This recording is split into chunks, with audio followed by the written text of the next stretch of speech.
Good morning, everyone. Today is Saturday, August 22nd. I'm Pastor Karen Bodenschatz. I serve as Associate Pastor at First Lutheran Church in Onalaska, Wisconsin, and this is our morning musings. I'm a little rough this morning because I haven't done this for a couple of weeks, but bear with me. We'll make it through. Of course, you won't see all the outtakes. I still think making a video of morning musing outtakes would be kind of funny at the end of all of this pandemic business. Tomorrow, this assigned reading that we will hear is from Matthew. As you know, we've been working our way through the Gospel of Matthew. Matthew 16, 13 through 20, so shortly after the story that you heard yet last week in worship. And that's the text that I'll be preaching on. So I'm not going to talk a lot about that today, but I did want to mention some of the other readings, and I will list them down below in the description, whatever that looks like for Facebook and YouTube. You'll just see it in the description so that you can read them, because I'm not going to read all of them for you. But the readings are from Isaiah, the 51st chapter, Psalm 138, and Romans 12, 1 through 8. So if you've been reading all of the readings, you would know that we're kind of making our way through Romans, and we're almost to the end. The text that's been sticking with me a lot, other than the gospel text, as I've been ruminating over it the past week, is the one from Isaiah. And the first verse says, "Listen to me, you that pursue righteousness, you that seek the Lord. Look to the rock from which you were hewn, and to the quarry from which you were dug." And then verse 2 says, "Look to Abraham your father and to Sarah who bore you. For he was but one when I called him, but I blessed him and made him many. For the Lord will comfort Zion. The Lord will comfort all her waste places and will make her wilderness like Eden, her desert like the garden of the Lord. Joy and gladness will be found in her, thanksgiving and the voice of song."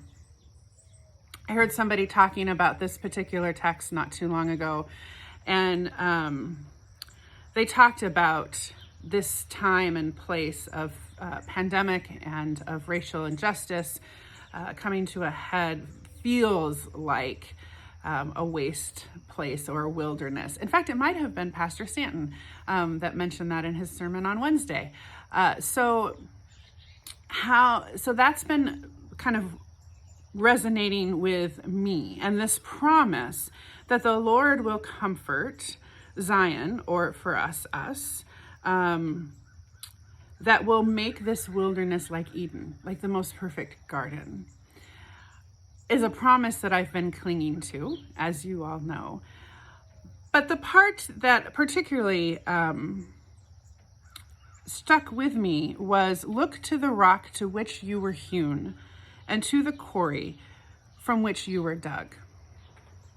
For me, this time away from work, because I really didn't go anywhere, I spent a couple days at a friend's cabin, but mostly I've been here at home, has been a time to remember, and not only remember, but to create space and to consider my physical space, my emotional space, and how that is built and constructed and shaped so that I remember the rock from which I was hewn, the quarry from which I was dug. Meaning, I remember that I was created in the image of God. I remember that I am baptized and claimed as a child of God. To remember that Jesus the Christ died and rose again for me and for all people, and to remember that the Holy Spirit dwells within me.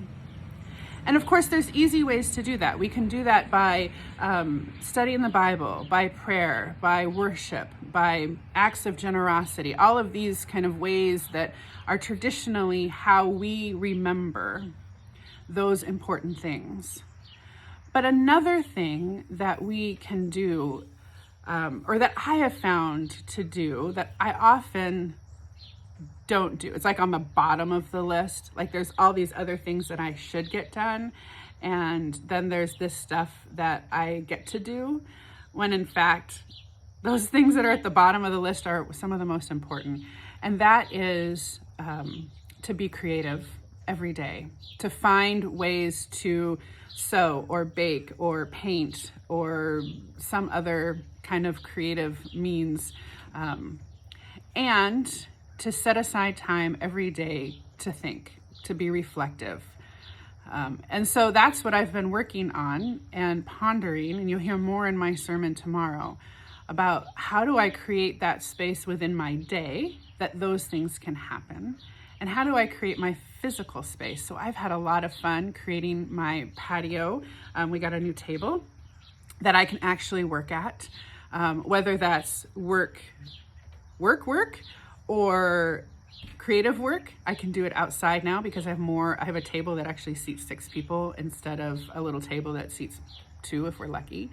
I've created a sewing/reading room, an art space. So it's all been about creating that space so that I can remember whose I am, and then so that I can remember and be filled with the Holy Spirit so that I can do the work that God has called me to do. So as we make our way through these readings tomorrow, and hopefully you'll read them today, I hope that you think about where are the ways that you can create space in your life, so that you can remember the rock from which you were hewn and the quarry from which you were dug. I look forward to seeing you tomorrow. Bye.